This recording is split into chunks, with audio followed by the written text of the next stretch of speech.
26শে জুলাই 1976 সেনাপ্রধান ও উপপ্রধান সামরিক আইন প্রশাসক এবং অর্থ মন্ত্রণালয়ের দায়িত্বে নিয়োজিত মেজর জেনারেল জিয়াউর রহমানের সভাপতিত্বে অনুষ্ঠিত জাতীয় অর্থনৈতিক পরিষদের কার্যনির্বাহী কমিটির এক বৈঠকে 186 কোটি 89 লাখ টাকার বৈদেশিক মুদ্রাসহ মোট 261 কোটি টাকার 5টি উন্নয়ন প্রকল্প অনুমোদন দেয়া হয়েছে।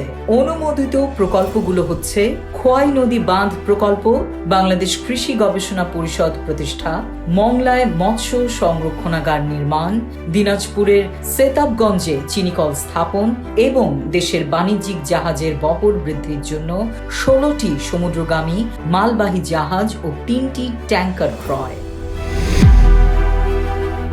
26শে জুলাই 1977 দেশের প্রথম কোন রাষ্ট্রপ্রধান হিসেবে 3 দিনের সফরে সৌদি আরবের তায়েফে এসে পৌঁছালে প্রেসিডেন্ট জিয়াউর রহমানকে প্রাণ ঢালা অভ্যর্থনা জানানো হয়। তাকে স্বাগত জানাতে বিমানবন্দরে উপস্থিত ছিলেন দেশটির বাদশাহ খালেদ।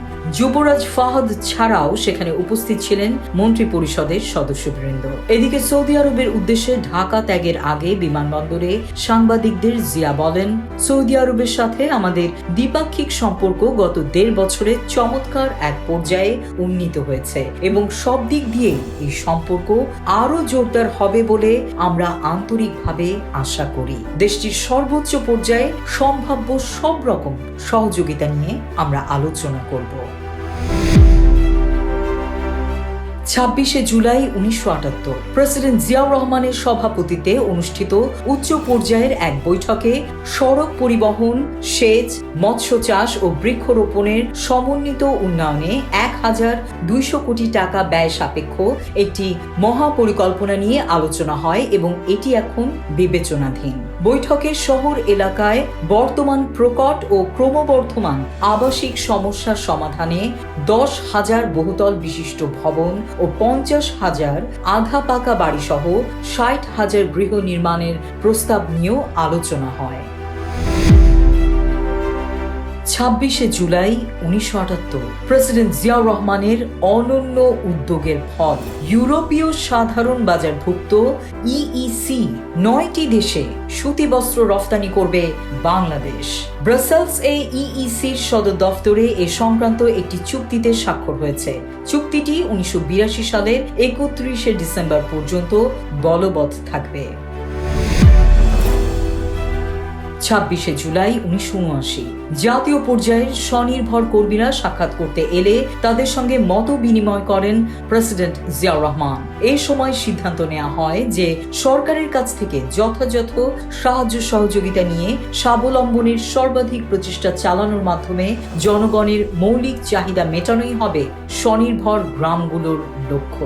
সবার জন্য অর্থনৈতিক ও সামাজিক ন্যায় বিচারের লক্ষ্য অর্জনের উদ্দেশ্যে নারী পুরুষ নির্বিশেষে জনগণ নিজেরাই যাতে সুপরিকল্পিতভাবে পল্লী এলাকার সর্বাত্মক উন্নয়ন করতে পারেন সেজন্য স্বনির্ভর গ্রামগুলোতে বাস্তবায়নের জন্য 31 দফা সুনির্দিষ্ট লক্ষ্য অনুমোদন করা হয়। লক্ষ্যসমূহের মধ্যে অন্যান্য বিষয়ের মধ্যে রয়েছে 3 থেকে 5 বছরের মধ্যে খাদ্য উৎপাদন দ্বিগুণ বৃদ্ধি, কুটির শিল্পের মাধ্যমে সকলের জন্য বস্ত্রের সংস্থানের উদ্দেশ্যে তুলার চাহিদার পুরোটাই দেশে উৎপাদন করা, কৃষি ও কারিগরি শিক্ষার উপর বিশেষ জোর দিয়ে সামর্থ্য অনুযায়ী সকলকে শিক্ষা প্রদান করা, উন্নত গৃহ ও কর্মসংস্থানের ব্যবস্থা করা, অর্থনৈতিক ও সামাজিক উন্নয়ন ত্বরান্বিত করা এবং সারা বছরের জন্য সেচ ব্যবস্থা গড়ে তুলে ও উন্নত কৃষি প্রযুক্তি প্রয়োগ করে কৃষি খাতের আধুনিকায়নের জন্য বিদ্যুৎ সরবরাহের ব্যবস্থা করা।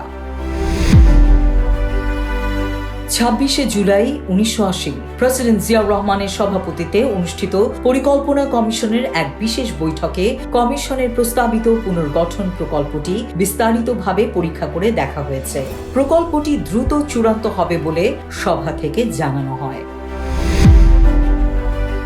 26শে জুলাই 1980 শান্তি, নিরপেক্ষতা ও গোষ্ঠী নিরপেক্ষ নীতির প্রতি অবিচল আস্থার জন্য চীন প্রেসিডেন্ট জিয়াউর রহমানের পররাষ্ট্র নীতির উচ্ছ্বসিত প্রশংসা করেছে। দেশটির সরকারি বার্তা সংস্থা সিনহুয়া জানায়, বাংলাদেশ এখন বিশ্বের সকল শান্তিকামী দেশ ও মানুষের প্রশংসা ও শ্রদ্ধা অর্জন করেছে এবং আন্তর্জাতিক মর্যাদার অধিকারী হয়েছে। এই সম্মান ও মর্যাদা দিন দিন বাড়ছে।